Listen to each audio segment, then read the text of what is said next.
জয় শ্ৰীমন্নাৰায়ণ, জয় শ্ৰীকৃষ্ণ, জয় শ্ৰীৰাম। আজি আমি জানিম ভগৱান ৰামৰ জন্মৰ কথাৰ বিষয়ে।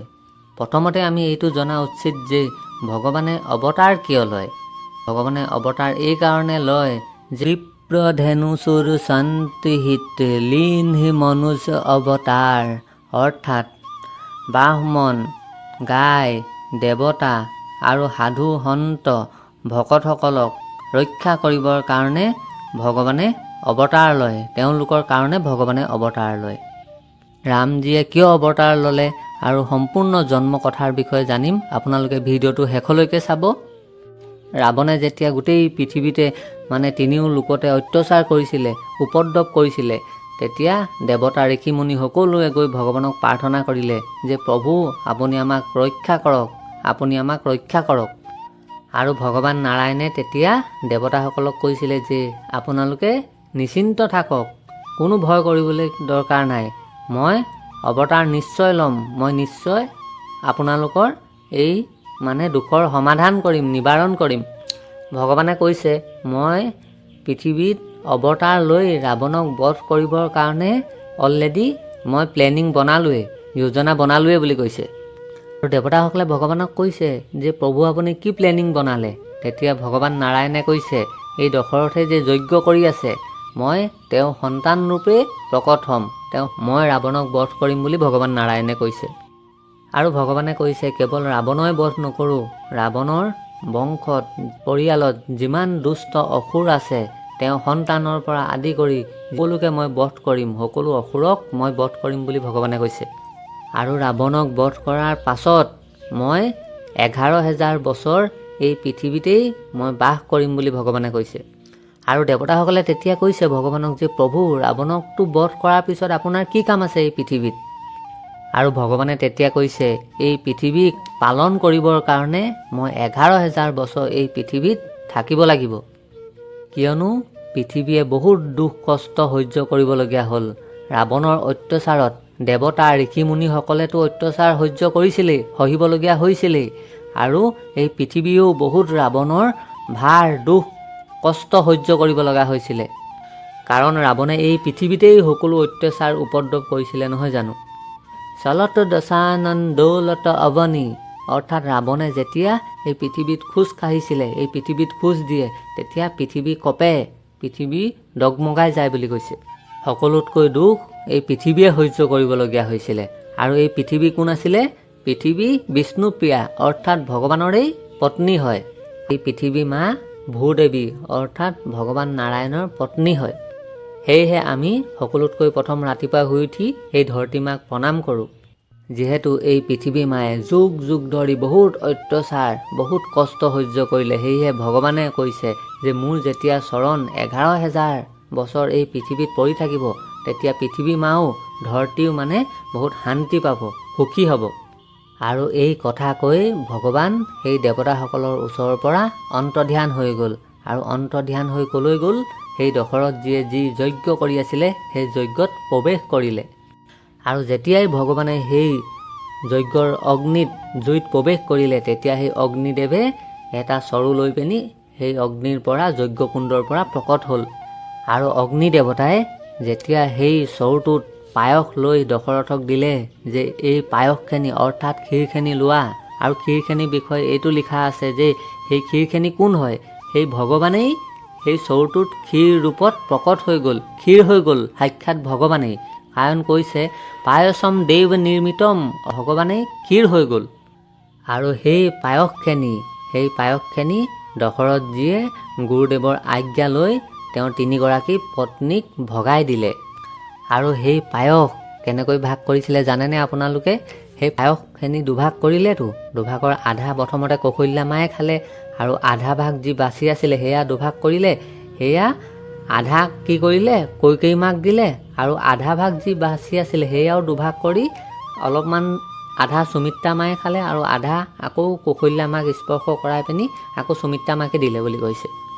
আৰু যেতিয়া কৌশল্যা, কৈকেয়ী, সুমিত্ৰা মা গৰ্ভৱতী হ'ল, তেতিয়া চাৰিওফালে ৰাজ্যত সুখৰ বাৰ্তা, গোটেই ৰাজমহলত সুখেই আনন্দত সকলোৰে ফূৰ্তি। আৰু লাহে লাহে সময় পাৰ হ'বলৈ ধৰিলে। সময়ো এনেকুৱাকৈ পাৰ হ'ল যে 11 মাহ 24 দিন হৈ গ'ল, তথাপিতো সন্তান জন্ম হোৱা নাই। কিয়নো সাধাৰণ ল'ৰাটো 9 মাহ 9.5 মাহতে জন্ম হৈ যায়, আৰু ইয়াত 11 মাহ পাৰ হৈ গ'ল, 12 মাহ হ'ব হ'ল, অৰ্থাৎ 1 বছৰ পাবহি হ'ল, 6টা ঋতু পাৰ হৈ গ'ল, তথাপিতো সন্তান ভগৱান প্ৰকট নহ'ল। আৰু তেতিয়া 9 মাহৰ পৰাই তাৰ দাসীসকলে সকলো ৰেডি হৈ আছিলে। আৰু তাৰপিছত 9 মাহ হৈ গ'ল, 9.5 মাহ হৈ গ'ল, 10 মাহ, 10.5, আৰু এতিয়া 11 মাহো পাৰ হৈ গ'ল।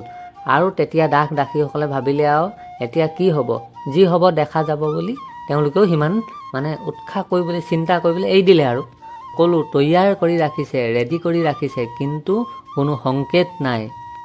আৰু মা কৌশল্যায়ো ভগৱানৰ চিন্তা কৰি কেতিয়া মই মা হ'ম, কেতিয়া সন্তান জন্ম হ'ব, তেনেকৈ চিন্তা কৰি দিন পাৰ কৰিবলৈ ধৰিলে। এদিন মা কৌশল্যাই তেওঁৰ ৰুমত বহি আছিলে, পূব ফালে মুখ কৰি ভগৱানৰ কথা চিন্তা কৰি, আৰু দিনৰ 12টা বজাৰ সময়ত, মধ্য সময়ত 12টা বজাৰ সময়তে, আৰু তেতিয়া ভগৱান তাত প্ৰকট হ'ল। কেনেকৈ প্ৰকট হ'ল বুলি কৈছে? চতুৰ্ভুজ ৰূপত। আমাৰ গ্ৰন্থইও কৈছে ভগৱানৰ গৰ্ভৰ পৰা জন্ম নহয়, ভগৱানে গৰ্ভলৈ আহে মাকৰ গৰ্ভ পবিত্ৰ কৰিবৰ কাৰণে। শাস্ত্ৰৰে কৈছে যে ভয়ে প্ৰকট কৃপালা দীন দয়ালা কৌশল্যা হিতকাৰী হৰষিত মহতাৰী মুনি মনহাৰী অদ্ভুত ৰূপ নিহাৰী লোচন অভিৰামা তনু ঘন শ্যামা নিজ আয়ুধ ভুজ সাৰী ভূষণ বনমালা নয়ন বিশালা শোভা সিন্ধু খৰাৰী। আৰু যেতিয়া মা কৌশল্যাই ভগৱানৰ এই অদ্ভুত চতুৰ্ভুজ ৰূপ দেখিলে, তেতিয়া ভগৱানক প্ৰাৰ্থনা কৰিবলৈ ল'লে হাতযোৰ কৰি। আৰু ভগৱানে তেতিয়া মা কৌশল্যাক কৈছে, মইতো আপোনাৰ সন্তান হ'বলৈ আহিছোঁ। আৰু তেতিয়া মা কৌশল্যাই কৈছে, চতুৰ্ভুজ ৰূপত শংখ চক্ৰ গদা পদ্ম, এয়া কেনেকৈ সন্তান নিচিনা লাগিছে? আৰু ভগৱানে কৈছে যে মই এতিয়া কি কৰিব লাগিব? তেতিয়া কৌশল্যা মায়ে কৈছে, এই 4খন হাতৰ পৰা 2খন হাত আঁতৰাই দিবলৈ কৈছে, নাইকিয়া কৰি দিবলৈ কৈছে। তেতিয়া ভগৱানে কৈছে যে 4খন হাত থাকিলে কি অসুবিধা হ'ব? তেতিয়া কৌশল্যা মায়ে কৈছে যে এই সমাজ বহুত বিচিত্ৰ বোলে, ইয়াত যদি কাৰোবাৰ ঘৰত সন্তান জন্ম হয়, এটা আঙুলিও যদি বেছি থাকে, মানুহে তাক লৈও বহুত কথা উলিয়ায়, যে কয় এটা আঙুলি হ'লেও বেছি আছে, কি যে হ'ব, কি হ'বগৈ, তেওঁ এনেকুৱা লক্ষণ হ'ব, ভালেই হ'বনে বেয়াই হ'ব? এটা আঙুলি যদিও বেছি হয়, তেতিয়াই মানুহে ইমান কথা চিন্তা কৰে। আৰু ইয়াততো 2খন হাত বেছি আছে, সেইকাৰণে 2খন হাত কমাই দিবলৈ ক'লে। আৰু সেইমতে ভগৱানে 2খন হাত কমাই দিলে। আৰু ভগৱানে কৈছে এতিয়া হৈ গ'ল। আৰু তেতিয়া মা কৌশল্যাই কৈছে এতিয়াও হোৱা নাই, কাৰণ আপুনি সৰু হৈ যাবলৈ কৈছে। সৰুহে, সন্তান ইমান ডাঙৰ কেনেকৈ থাকে? জন্ম হৈ সৰুহে, আৰু ভগৱান সৰু হৈ গ'ল। আৰু তেতিয়া ভগৱানে কৈছে এতিয়া হৈ গ'ল। আৰু মায়ে কৈছে এতিয়াও হোৱা নাই, কাৰণ কাপোৰ আছে গাত, সকলো কাপোৰ নাইকিয়া কৰি দিবলৈ কৈছে, কাৰণ জন্ম হৈ কোনে কাপোৰ পিন্ধি আহে? আৰু ভগৱানে সেইমতে সকলো কাপোৰো নাইকিয়া কৰি দিলে, কাৰণ সন্তান জন্ম হ'লে কাপোৰ নিপিন্ধাকৈহে জন্ম হয়। সেয়েহে ভগৱানেও এতিয়া কৌশল্যা মাৰ কোলাত বিনা কাপোৰত তেওঁ জন্ম হৈছে, সৰু হৈ গ'ল। আৰু ভগৱানে কৈছে এতিয়া হৈ গ'ল সকলো। তেতিয়া কৌশল্যা মায়ে কৈছে এতিয়াও হোৱা নাই। তেতিয়া ভগৱানে সুধিলে আৰু কি বাকী আছে? তেতিয়া কৌশল্যা মায়ে কৈছে জন্ম হৈ সৰু ল'ৰাটোৱে কান্দে, তোমাৰ নিচিনাকৈ কৈ নুফুৰে নহয়, কথা এনেকৈ কয় নেকি? কান্দেহে। তেতিয়া কান্দিবলৈ কৈছে ভগৱানক, কৈছে চুনি বচন চুজানা ৰৌদন থানা। আৰু আজি ভগৱানে কৌশল্যা মাৰ কোলাত কান্দিবলৈও ল'লে, কাৰণ সংসাৰলৈ যিসকল আহে, এইটো এটা ৰীতিয়ে আছে, সংসাৰলৈ অহা সকলোৱে প্ৰথম কান্দিব লগাই হয়। আৰু ভগৱানে যেতিয়া কান্দিছে, ইমান ধুনীয়াকৈ কান্দিছে, মধুৰ ৰুদন বুলি কৈছে, মধুৰ ভাৱেৰে কান্দিছে।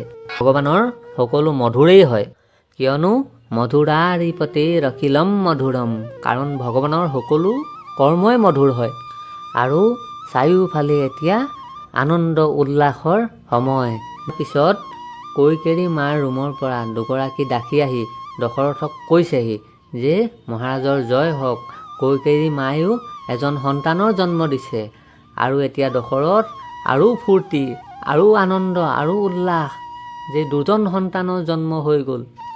আৰু তাৰ অলপ সময় পাছত সুমিত্ৰা মাৰ ৰুমৰ পৰা আহি দুগৰাকী দাসীয়ে আকৌ দশৰথক ক'লেহি যে সুমিত্ৰা মায়ে আকৌ 2জন সন্তানৰ জন্ম দিলে। এতিয়াতো অযোধ্যাত গোটেই চাৰিওফালে আনন্দৰ উল্লাস ভৰি পৰিছে। আৰু দশৰথে তেতিয়া ভগৱানক খুব ধন্যবাদ দিছে যে প্ৰভু নাৰায়ণে মোৰ ওপৰত বহুত কৃপা কৰিলে, এই বয়সতো 4 সন্তানৰ মই পিতৃ হ'বলৈ মোক সৌভাগ্য কৰিলে। আৰু দশৰথে তেতিয়া চাৰিওফালে বাৰ্তা দি দিলে যে আমাৰ ঘৰত সন্তানৰ জন্ম হ'ল, সকলোৱে ঢোল পেঁপা যি আছে লৈ আহা, বাজা বজোৱা, সকলো আনন্দ উল্লাসৰ দিন। তো চাৰিওফালে কেৱল সুখৰ আনন্দৰ উৎসাহৰেই দিন গোটেই মহল ভৰি পৰিলে। আৰু দশৰথে সেইদিনা ইমানেই দান কৰিলে, যিমান খাজানা আছিলে, যিমান অলংকাৰ আছিলে, সকলোকে মন ভৰাই দিবলৈ ধৰিলে আনন্দ উল্লাসতে। দশৰথজীৰ মহলত চাৰিওফালে ফূৰ্তি আনন্দ উল্লাস, সকলোৱে নাচিছে, ফূৰ্তি কৰিছে, সকলোৱে দশৰথজীক বধাই দিছে, সকলোৱে শুভকামনা দিছে।